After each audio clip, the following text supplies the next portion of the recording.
اللهم صل على سيدنا مولانا محمد وعلى آله وصحبه أجمعين. أعوذ بالله من الشيطان الرجيم. بسم الله الرحمن الرحيم. قال اجعلني خزائن الأرض إني لحفيظ عليم. صدق الله المولانا العظيم. السلام عليكم ورحمة الله وبركاته. Аса құрметті мұсылман ағайындар. Алла Субхану ва Тағала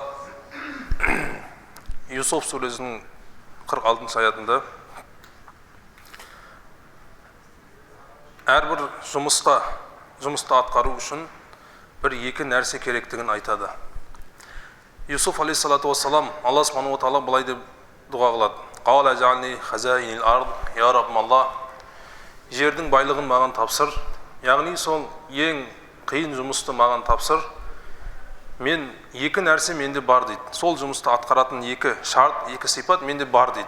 Әрбір адам ол діннің жұмысы имам болатын болса, басқа жұмысқа тұратын болса, екі шарт керек дейді. Бірінші, әрбір адам сол жұмысында тұратын, істейтін жұмысында жауапкершілік міндет сол адамға. Жауапкершілік болмайтын болса, тек қана мал дүние үшін, мәнсап үшін, басқа үшін сол жұмысқа тұратын болса, ол жұмыс құриды.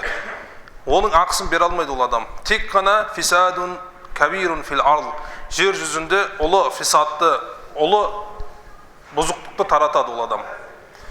Сондықтан жақсы жұмысын атқару үшін екі шарт керек міндетті түрде. Юсуф алейхиссалату вассалам Алла Субхану ва Тағала соны дұға қылады. Я Раббым Алла, сол Мысыр елінің қазинасын маған тапсыр, байлығын маған тапсыр дейді. Сол үлкен жұмысты маған тапсыр дейді. Инни лахафизун алим дейді. Менде сол екі сипат бар дейді. Бірі жауапкершілік менде бар дейді. Сол жұмысыма отырғаннан кейін мен жауапкершілік бар менде.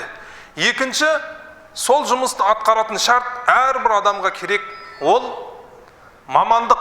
Қазір мамандығымыз болмаса да, сол ақша жұмысты бару үшін кез келген жолдармен сол жұмысқа барамыз. Мамандығымыз болу керек. Инни лахафизун алим. Қараңыз, мен хафизбін. Яғни менде сол жауапкершілік бар дейді сол жұмыстың дейді. Мен сол жұмысты жауапкершілігім бар. Дұрыс жасаймын, Алладан қорқамын. Хафизбін дейді. Екінші, алим. Менде сол жұмыстың білімі бар. Менде соның мамандығы бар деп жатыр. Bizim dini мәселеде де сол. Dini мәселеде ең маңызды, ең күрделі жұмыс мәселе осы dini мәселе. Біздерде мамандығымыз болмаса да, жауапкершілігіміз болмаса да, кез келген жерде барып, түсінбеген мәселемізді де өзіміз уағыздаймыз, өз атымызбен. Кез келген той садақаларға баратын болсақ, үлкен кісілер, немесе dini сауаты жоқ адамдар молдашылық қылып жүр қазір. Ең қауіпті дінімізге зиянды нәрсе қазіргі заманда сол молдалардың болғаны. Сол молданың, былай айтқанда, ақшамен жалданатын молдалар. Ең қауіпті нәрсе біздерге сол. Олардың жаңа екі сипат жоқ оларда. Бірінші, жауапкершілік олар жоқ. Олар ақшаға жалданатын адамдарда жауапкершілік болмайды оларда. Екінші, оларда мамандық жоқ. Мамандығың болмаса, яңа екі шарт табылмайтын болса, сен барған жұмысыңды құртасың. Барған жеріне фатуа береді. Жақсы, сен сол мамандығың жоқ. Тек сол молдашылығыңды қылып жүретін болсаң, ешқандай зияны жоқ сенің. Бірақ барған жеріне фатуа береді. Сол молда, имам, мәселе айтып отқан имам, білмейді.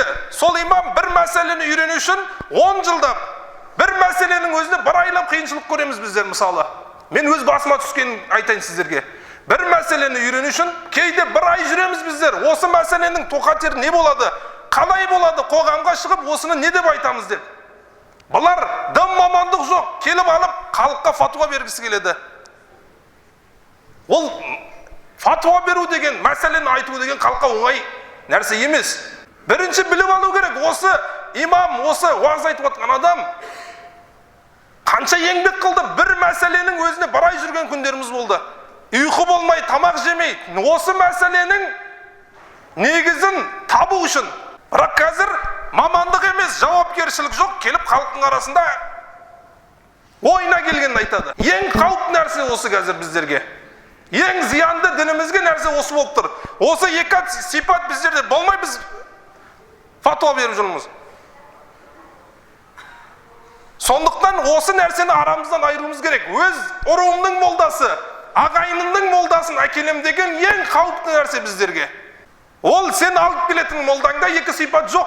Жауапкершілік пен мамандық жоқ болғасын, ана молданың қалай бұл еңбекке жетке, бұл білімге қалай жеткенін білмейді ол адам. Бір мәселені үйрену үшін қандай түндерде ұйықтамағанын білмейді ол адам. Қандай тамақтар тамағынан өтпеген, денесіне сіңмегенін білмейді ол адам. Сондықтан қазіргі заманда ең қауіпті нәрсе сол біздерге.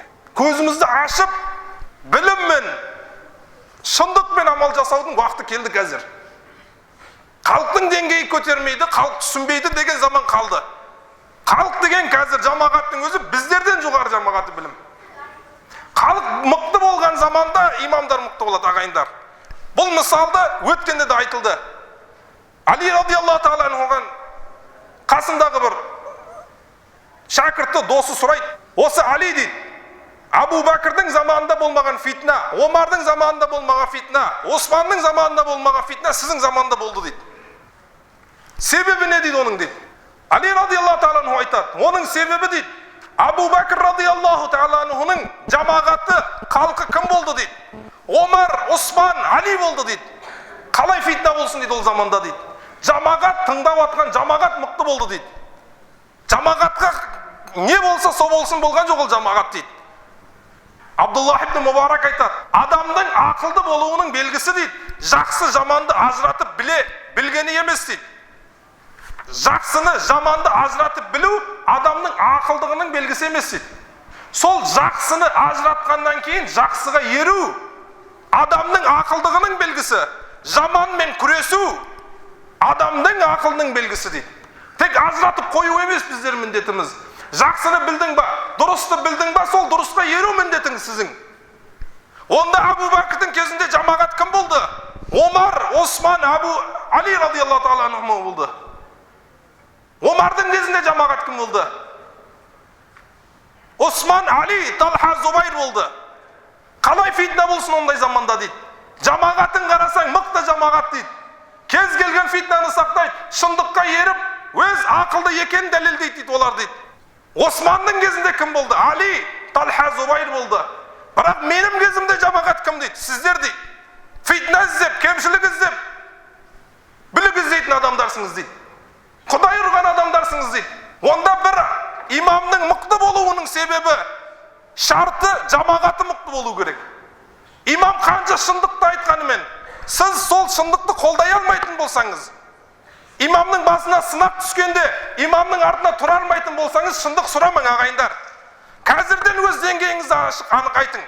Сол сынақ келгенде имамды қолдай алмайтын болсаң, шындық сұрамаң. Шындыққа деңгей керек, шындықты қолдайтын халық керек, жамағат керек. Түсінеміз ба соны? Сол заман, сол деңгейіңіз жеткеннен кейін, имам деңгейім жетті, мынаның шындығын айт, ақ қарасын ажырат деп, сол кезде айта аласыз. Деңгейіңіз жетпейтін кезде фитна болып жүресіңіз. Анау харам, мынау ширк, мынау бидат, мынау ханафи, мынау матуриди деп жүресіңіз. Сондықтан бір жұмысты, діни жұмыс болатын болсын, кез келген жұмысқа екі шарт, хафиз болыңыз. Бірінші, жауапкершілік болсын әрбіріңізде. Ол жанияның мәселесі болатын болса, ол жұмыс болатын болса, ол діни мәселе болатын да болса, жауапкершілік керек сіздерге. Екінші, мамандық керек. Мамандығыңыз болмаса жұмысты мойнына алмайсыз. Ақша үшін, мал дүние үшін, мансап үшін жұмысты мойнына алмайсыз. Ол ердің Алланың алдында жауапкершілігі қиын оның.